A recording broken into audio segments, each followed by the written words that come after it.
Good morning. நம்ம ஒவ்வொருத்தர் வாழ்க்கையிலுமே பார்த்தீங்கன்னா சமையல் எண்ணெய் அப்படிங்கிறது அத்தியாவசிய தேவை.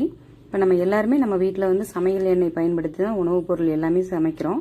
இப்போ நான் பார்த்தீங்க அப்படின்னா 2 விதமான சமையல் எண்ணெய் வச்சுருக்கேன். இப்போ 2 பாத்திரத்தில் ஐஸ் கட்டியை வந்து நான் வந்து அந்த 2 பாத்திரத்துலையும் போடுறேன். போட்டுட்டு 2 பாத்திரத்துலையுமே நான் தண்ணியை ஊற்றுறேன். இந்த இடத்துல நீங்கள் என்ன திங்க் பண்ணிக்கணும் அப்படின்னு பார்த்தீங்க அப்படின்னா, நம்ம உணவுப் பொருளை எண்ணெயில் சமைச்சு சாப்பிட்றோம்.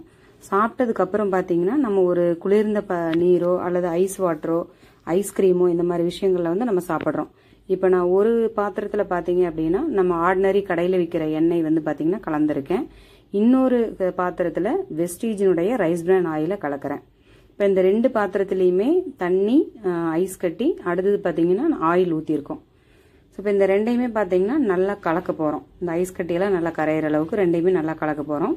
இந்த இடத்துல இந்த குண்டாவை வந்து நம்ம என்ன நினச்சிக்கணும் அப்படின்னா, நம்ம உடம்புக்குள்ளே இருக்கிற இரைப்பை, நம்ம உணவு தாங்கி இருக்கக்கூடிய இரைப்பைன்னு நம்ம அந்த இடத்துல திங்க் பண்ணிக்கணும். இப்போ நம்ம உணவு சாப்பிட்டதுக்கப்புறம் தண்ணி குடிக்கிறோம். குளிர்ந்த நீர் அல்லது ஐஸ்கிரீம் இந்த மாதிரி விஷயம்லாம் நம்ம சாப்பிட்டுட்டு இருக்கோம்.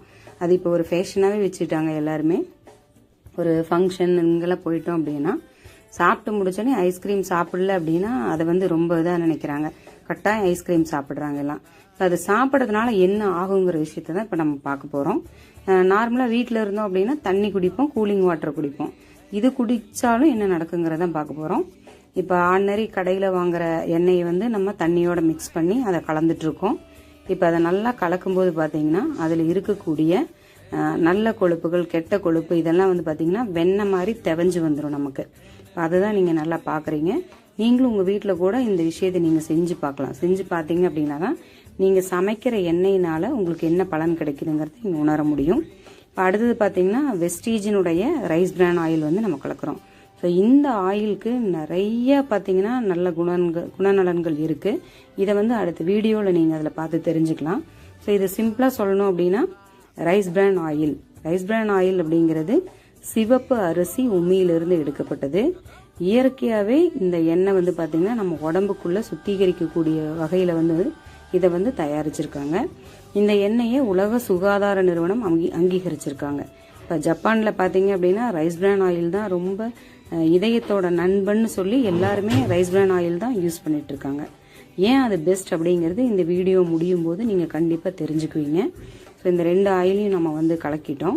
இப்போ இந்த 2லையுமே பார்த்தீங்க அப்படின்னா உங்களுக்கு நல்லா தெளிவாக தெரியும். இந்த எண்ணெயில் இருக்கிற HDL, LDL நல்ல கொழுப்பு, கெட்ட கொழுப்பு தனியாக பிரிஞ்சு வந்திருக்கு உங்களுக்கு. இப்போ நம்ம உடம்புக்குள்ளேயும் இந்த ஜீரணம் நடக்கும்போது இந்த மாதிரி தான் பிரிஞ்சிரும். நம்ம எண்ணெயில் இருக்கிற அந்த HDL, LDL நல்ல கொழுப்பு, கெட்ட கொழுப்பு பிரிஞ்சிரும்.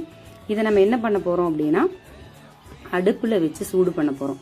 இது எதுக்காக சூடு பண்ணுறோம் அப்படின்னா, மற்ற எல்லா எண்ணெயிலையுமே விட்டமின் D2 அப்படிங்கிற ஒரு விஷயம் கிடையவே கிடையாது. வெஸ்டீஜினுடைய ரைஸ் பிரான் ஆயிலில் மட்டும்தான் விட்டமின் D2 இருக்குது. அது எதுக்கு பயன்படுதுன்னு இப்போ நீங்கள் தெரிஞ்சுக்குவீங்க.